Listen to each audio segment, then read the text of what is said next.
సిద్దిపేట జిల్లా హుస్నాబాద్ పోతారం ఏ శుభం గార్డెన్స్ లో ఆయిల్ ఫామ్ సాగు మరియు విస్తరణపై రైతులకు అవగాహన సదస్సు ముఖ్య అతిథిగా హాజరయ్యారు మంత్రి పొన్నం ప్రభాకర్. ఈ కార్యక్రమంలో పాల్గొన్న Telangana oil seeds corporation chairman Janga Raghava Reddy, Siddipet గ్రంథాలయ సంస్థ చైర్మన్ లింగమూర్తి, జిల్లా collector Manoj Chaudhary, additional collector Garima Agarwal, ఇతర ముఖ్య నేతలు, అధికారులు. మంత్రి పొన్నం ప్రభాకర్ రైతులు ఆయిల్ ఫామ్ సాగుపై దృష్టి సారించాలి. 5 ఎకరాలు ఉన్నవారు మీకు నచ్చిన పంట వేసుకోండి. 5 ఎకరాలపైన ఉన్నవారు ప్రభుత్వ విజ్ఞప్తి మేరకు ఆయిల్ ఫామ్ సాగు చేయండి.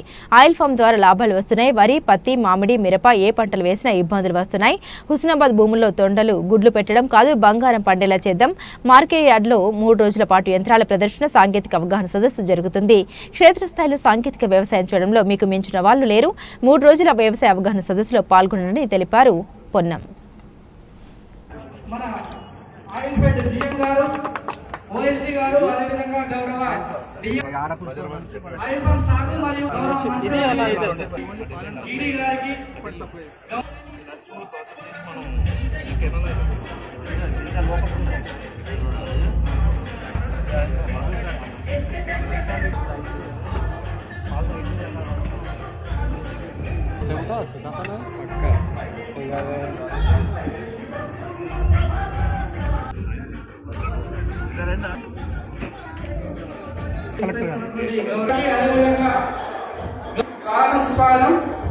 గౌరవ మంత్రివర్యులు transport and BC Telangana government సిద్దిపేటకి మనము oil palm cultivation already oil palm విస్తరణ చేయడానికి కోసము మనము ఫస్ట్ ఇయర్ లోనే రైతులకి జమ చేయడం జరుగుతుంది సార్. మన దగ్గర ఆల్రెడీ మనకు ఫార్మర్స్ కొంచెం కాన్ఫిడెన్స్ పెరగడానికి మన దగ్గర ఆల్రెడీ హార్వెస్టింగ్ అనేది స్టార్ట్ అయిపోయింది సార్. మన దగ్గర 900 టన్నుల వరకు హార్వెస్ట్ అయిపోయింది. కోసం మనము స్టార్ట్ చేయడం జరిగింది సార్. పూర్తి అయినాయి సార్. మనము జూలై కూడా చేసుకుంటున్నాం కాబట్టి రైతు సోదరులందరికీ ఎలాంటి ప్రాబ్లం లేదాయో మన దగ్గరే మన ఫ్యాక్టరీలోనే మనం ఇక్కడే 5 ఎకరాలు పై ఉన్నటువంటి వాళ్ళు ఒక్కసారి ఆలోచన చేయాలని. 5 ఎకరాలు మీ ఇష్టం ఉన్న పంట వేసుకోండి, కానీ 5 ఎకరాల పై ఉన్నటువంటి వాళ్ళు మిగతా ప్రభుత్వ విజ్ఞప్తిని ఒక్కసారి వినండి అనేటువంటి ఆలోచనతోటి 5 ఎకరాలు పైబడ్డటువంటి వాళ్ళందరినీ ఇక్కడికి రమ్మని కోరినాం. కొంతమంది వచ్చిర్రు, కొంతమంది రాని వాళ్ళకి ఇక్కడి నుంచి మీరు పోయిన తర్వాత చెప్పండి. ఆయిల్ ఫామ్కు సంబంధించి వేయడం వల్ల జరిగేటువంటి లాభం ఏముందో ఒక్కసారి మీరు ముందుగా అర్థం చేసుకునే ప్రయత్నం చేయండి. అలా మనం వరేసుకున్నా, పత్తి వేసుకున్నా, లేదా మామిడి తోటలు వేసుకున్నా, మిరపకాయ తోటలు వేసుకున్నా, ఇతరత్ర ఏ వేసినా మొన్న చూస్తూ ఉన్నాం. సడన్ గా ఋతుపవనాలు ముందుకొచ్చి వరి ధాన్యం కష్టపడి పండించి మార్కెట్ యార్డుకు తీసుకుపోయిన తర్వాత తేమ శాతం రాలేదని కొనుగోలు చేయలేక తేమ శాతం తోటి వచ్చేదాకా కల్లాలే అక్కడ మార్కెట్ ఐకేపీ కేంద్రంలో రైతు మరి వాటిని ఊరికే అటు ఇటు చేస్తూ దాని తర్వాత మళ్ళీ ప్యాడీ క్లీనర్లో వేసి ధాన్యం కొనుగోలు అయ్యేదాకా ఉండి ధాన్యాన్ని నమ్మేటువంటి పరిస్థితి. నేను వరి రైతులను కించపరచలే, వరి వండకపోతే వరే తినలేం. 5 ఎకరాలు పైన ఉన్న వాళ్ళు 5 ఎకరాలు వరి ధాన్యానికి సంబంధించి కానీ మీ ఇష్టమైన పంట మీరు వేసుకోండి, కానీ పైన ఉన్నటువంటి వాళ్ళు ఒక్కసారి ఆలోచన చేయమని చెప్పి కోరుతా ఉన్నా. ఇలా మామిడి పంటలు సడన్ గా వడగళ్ల వాన వచ్చి వర్షాలు పడితే విపరీతంగా మంచి లాభాలు వస్తాయి, మంచి 5-10 లక్షల తోటలు అమ్ముకోవచ్చు అనుకుంటే సరిగ్గా సీజన్కి వచ్చేటప్పటికి పూత వచ్చే సమయానికి ఒకసారి, పిందెలు పడ్డానికి ఒకసారి, పండ్లు మన చేతికి వచ్చే టైంకి వడగళ్ల వానతోటి ఇబ్బంది పడేటువంటి పరిస్థితిని మీరు గమనించండి.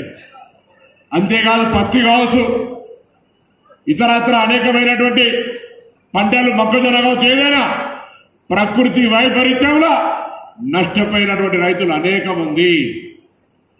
ఇంకా కొన్ని జాగాల దొంగల బాధ, కొన్ని జాగాల కోతుల బాధ, అనేక రకాలమైనటువంటి అంశాలు. పల్లికాయ వేస్తే రోడెంబడి ఉందనుకో కారాపి పిక్కొని పోతూ ఉంటారు, మక్కంగులు కోసుకపోతుంటారు. అట్లా రకరకాలుగా మనకి ఇలా పంటలకు సంబంధించి రక్షించుకునే అంశంలో పక్షుల బాధ.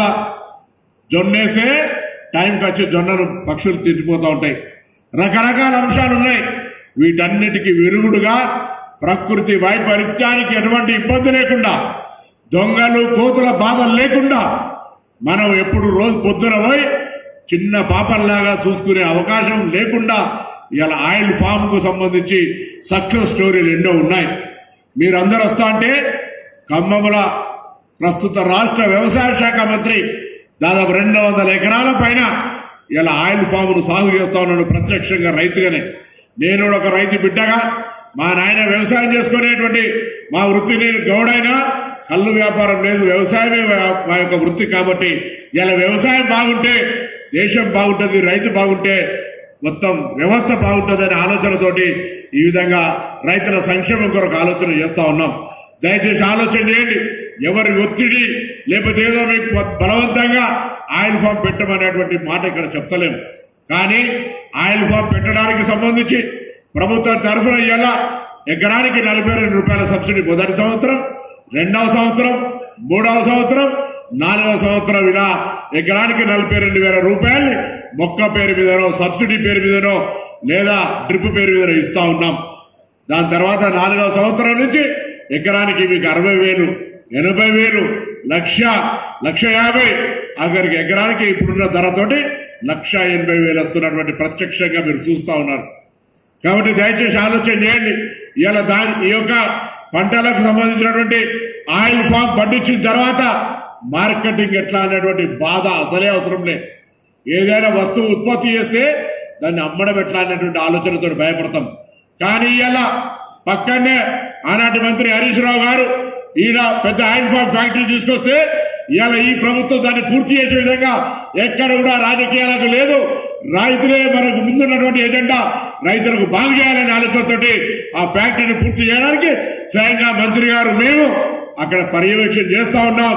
త్వరలోనే ఫ్యాక్టరీ ప్రారంభం చేసి ఆయిల్ ఫామ్ యొక్క ఆ గుత్తిలను ఇక్కడ వాటి అన్నింటినీ ఇక్కడనే హుస్నాబాద్ కేంద్రం కూడా ప్రారంభం చేసి కలెక్షన్ సెంటర్ ఇక్కడి నుంచే రైతులు మీకు అక్కడికి తీసుకుపోయి అక్కడి దాకా పోయే అవసరం లేకుండా ఆయిల్ ఫామ్ రైతులకు ప్రోత్సాహాన్ని ఇచ్చే ఆలోచన మేము చేస్తా ఉన్నాం. దయచేసి ఆలోచన చేయండి. ప్రభాకర్ రావు గారు చాలా తెలివివంతుడు.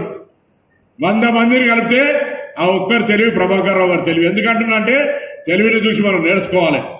అందుకే ఏకనామా సదాప్రియ అంటాం. ఎప్పుడంటే నీ బుద్ధి కూడా కొద్దిగా మాకు రానియా అని ఊకే ఏకనామా సదాప్రియ అంటాం. ఆయన చెప్తా ఉన్నాడు, ఆయన ముందు LIC agent, rice mill, petrol bunk, construction, ఆయన లేని వ్యాపారం లేదు. అన్ని రకాలుగా వారికి అవగాహన ఉంది. అయినా కూడా ఆయిల్ ఫామ్ లో 20 ఎకరాలు వేసి ఇక్కడ వచ్చి చెప్తా ఉన్నాడంటే మంచి కాకపోతే చెప్పే వ్యక్తి కాదు. వాళ్ళ ఇంటి పేరు బోయినపల్లి, వారి తోటపల్లి, వారి కుటుంబం అంతా కూడా మా కుటుంబానికి సాన్నిహిత్యమే. కానీ ఇలా రాజకీయంగా కాకుండా ఇలా ఆయిల్ ఫామ్ వేయాలనే ఆలోచనతోటి మీ అందరికీ చెప్పడానికి ఒక ఉత్సాహంతో వచ్చి ఒక సమస్య కూడా చెప్పినాడు. తప్పకుండా మీకు వస్తున్నటువంటి సింగిల్ ట్రిప్, డబల్ ట్రిప్ ఇస్తే మీకు ప్రొడక్షన్ ఎక్కువ వస్తుంది అనే మాట మా చైర్మన్ గారు కూడా చెప్తా ఉన్నారు. పరిశీలిస్తాం. రాష్ట్ర ఆర్థిక పరిస్థితి దృష్ట్యా ఇప్పుడు ప్రస్తుతానికి స్కీమ్ కొనసాగుతూ ఉంది. భవిష్యత్తులో డబల్ ట్రిప్ ఇష్యూ కావచ్చు, లేదా ఎక్స్పెండిచర్ ఇచ్చేటువంటి 4,000 నుంచి 7,000 రూపాయలకు చేసేటువంటి అంశం కావచ్చు. అన్ని విషయాలను పరిశీలిస్తాం. మీకు ఇచ్చినటువంటి ఏ రిప్రజెంటేషన్ వేచుకోకుండా ఇది ప్రజాపాలన, మేము చెప్పింది మీరు వినిపోవడం కాదు, మీ నుంచి కూడా విని అవసరమైన మార్పు చేసుకునేటువంటి ప్రజాపాలన ప్రభుత్వం తప్పకుండా మీ ఆలోచనకు అనుగుణంగా, మీ అవసరాలకు అనుగుణంగా విధానాలను మార్చుకుంటామనే మాట సందర్భంగా మనం చేస్తా ఉన్నాం. దయచేసి మీరు ఒకటే మాట, మనకు ఈ యొక్క పంటతోటి కోతుల దొంగల బురద లేదు, తుఫాను బాధ లేదు, మార్కెట్ అమ్ముకోవడం అనే బాధ లేదు. మన దగ్గరికి వచ్చి కొనుక్కొని పోతా ఉన్నారు. మామూలుగా రైతులకు సంబంధించి ఇవాళ జనరల్ గా వరి అయితే ఒకసారి దున్ని, ఒకసారి నాటి, ఒకసారి కలుపు తీసి, ఒకసారి యూరియా తల్లి మళ్ళా హార్వెస్టర్ మిషన్ పంపితే డైరెక్ట్ గా మనకు పంట వస్తుంది కదా. ఇవాళ కూడా కార్యక్రమాన్ని తప్పకుండా చేస్తాం. మరి ఇన్ని కార్యక్రమాలు చేసే సందర్భంలో మీరందరూ కూడా తప్పకుండా మీ సంబంధిత అగ్రికల్చర్ ఆఫీసర్స్ ఇక్కడ ఉన్నారు. అగ్రికల్చర్, హార్టికల్చర్ లేదా రెవెన్యూ ఫలానా శాఖ అయినా మాత్రమే చూస్తున్నాను అనుకోకండి. వ్యవసాయ శాఖ కావచ్చు, మీకు సమస్య ఉంటే మీకు అందుబాటులో ఉన్న రెవెన్యూ అధికారి కావచ్చు, మండల డెవలప్మెంట్ ఆఫీసర్ కావచ్చు, విలేజ్ సెక్రటరీ కూడా టార్గెట్ ఇస్తా ఉన్నాం. విలేజ్ సెక్రటరీ కూడా ఫార్మర్ ను మోటివేట్ చేసే బాధ్యత తీసుకుంటా ఉన్నారు. ఆ విధంగా ఆయిల్ ఫామ్ సంబంధించి ఖమ్మం జిల్లా కంటే ఎక్కువగా మన తెలంగాణ జిల్లాలైనటువంటి జిల్లాలో మన ఉత్తర తెలంగాణ ఎక్కువ పండించి చూపెట్టి ధనవంతులం ఎక్కువగా అయ్యే అవకాశాలు తీసుకోమని కోరుతా ఉన్నా. నిజంగా కూడా మరి కొన్ని జాగాల ప్రవచనాలు చెప్తారు, ప్రవచనంలో ఎల్లిపాయ తినొద్దని, ఇంటికానికి ఏమైంది ఎల్లిపాయ వేయలేదంటారట.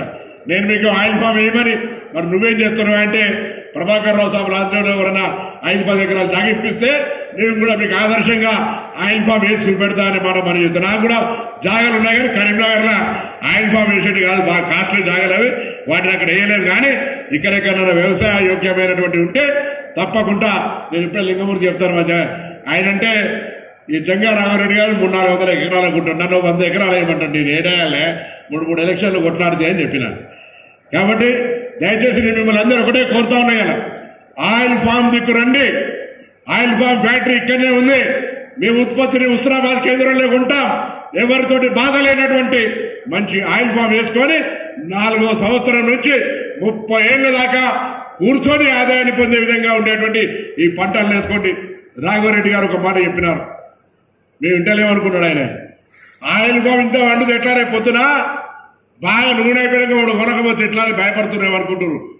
ప్రపంచంలో భారతదేశం బయట నుంచి ఉత్పత్తి చేసుకునేది చాలా ఎక్కువ, దిగుమతి చేసుకునేది.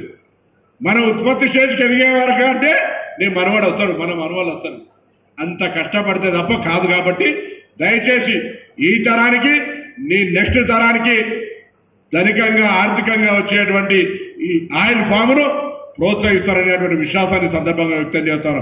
అదేవిధంగా తుమ్మల నాగేశ్వరరావు గారు వ్యవసాయ శాఖ మంత్రి నన్ను ఒక సోదరుడిలాగా తమ్ముళ్లాగా చూసుకుంటాడు.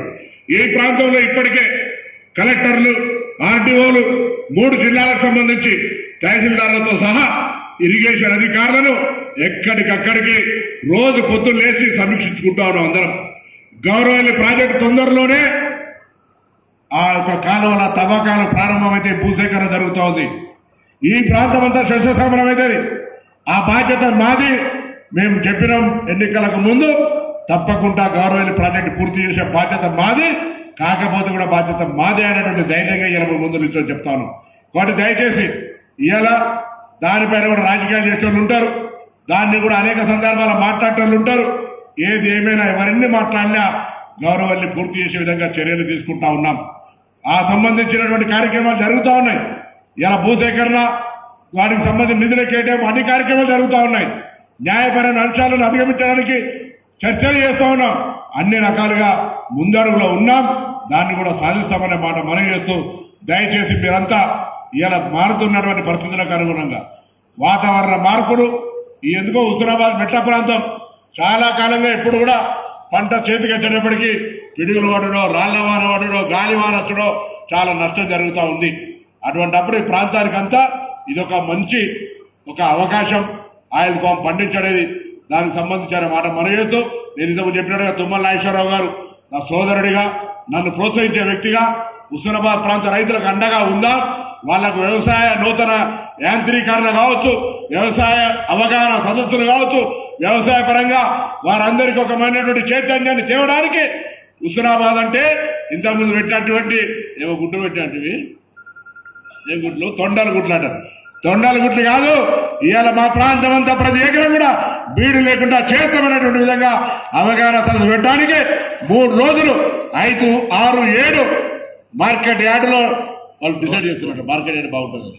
ఇప్పుడు అడిగిన అగ్రికల్చర్ ఆఫీసర్ గారు మార్కెట్ యార్డే కదా, మార్కెట్ యార్డే కదా, మార్కెట్ యార్డులో 3 రోజుల పాటు రాష్ట్ర స్థాయి వ్యవసాయ ప్రదర్శన, యంత్రాల ప్రదర్శన, ఆధునిక పనిముట్లు, దాని పట్ల వ్యవసాయ శాస్త్రవేత్తలు అవగాహన, అటు పనిముట్ల ప్రదర్శన జరుగుతుంది, ఇటువైపు సాంకేతికంగా అనేకమైనటువంటి అవగాహన సదస్సులు జరుగుతాయి. నేను ఇదే మీ అందరికీ పేరు పేరున విజ్ఞప్తి చేస్తా ఉన్నా, పిలుస్తా ఉన్నా. అందరూ 5, 6, 7 నాడు వచ్చి ఇక్కడ రైతులకు సంబంధించి ఒక అవగాహన, మీకు అవగాహన లేదంటలేదు, ప్రత్యక్షంగా క్షేత్రస్థాయిలో వ్యవసాయం చేసేకంటే మీకంటే పెద్ద డాక్టర్ లేరు. కానీ మారుతున్న కాలానికి అనుగుణంగా నూతనంగా ఆధునీకరణమైనటువంటి యంత్రీకరణ వచ్చింది. గతంలో 100 మంది చేసే పని ఇలా 2 మిషన్లు చేసే విధంగా వచ్చింది. మరి హార్వెస్టింగ్ మిషన్లు లేకపోతే మరి వరి ధాన్యం కోయడానికి ఎవడన్నా దొరుకుతున్నారా మనకి? అలా ఆ విధంగా ఇంత పెద్ద వ్యవస్థల మారుతున్న కాలానికి అనుగుణంగా ఈ ప్రాంత రైతులకు కూడా ఒక అవగాహన కలగాలని జరిగేటువంటి 3 రోజుల వ్యవసాయ అవగాహన ప్రదర్శన, వ్యవసాయ యాంత్రీకరణ ప్రదర్శన, వ్యవసాయ అవగాహన సదస్సుల్లో అందరూ పాల్గొనాలని కోరుతూ ఆయిల్ ఫామ్ ను ఆదరించండి, ఆర్థికంగా మీరు కూడా ఎదగడానికి ఉపయోగించమనే కోరికను కోరుతూ మీ అందరికీ హృదయపూర్వకంగా నమస్కారాలు, ధన్యవాదాలు తెలియజేస్తా ఉన్నాను.